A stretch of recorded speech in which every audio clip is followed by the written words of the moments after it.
Mga boss, tutorial mode muna tayo ngayon. Tuturo ko sa inyo pagkabit ng two-way alarm. China made lang siya.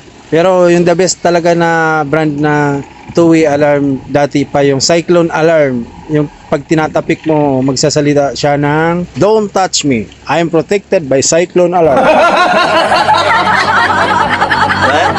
Kakabitan natin na motor ngayon ay Motorstar 2500cc. Ito na, isa-isahin natin yung mga wire. Ito yung tinatawag na module or controller. Itong dalawang wire na ito para dun sa speaker ng siren. Ito yung maxi na blue antenna. Ito naman yung kulay orange. Itatap mo dun sa after ignition switch, yung positive. Itong dalawang dilaw naman, itatap mo dun sa wire ng signal light, yung positive. Isa sa left, isa sa right. Itong kulay pula, direct to sa battery, positive. Daan mo sa fuse para safe. Sunod, kulay itim, tap mo doon sa negative ng battery.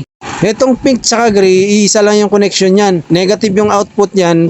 Yan yung pinaka kill switch niya papunta doon sa may pulser ng stator.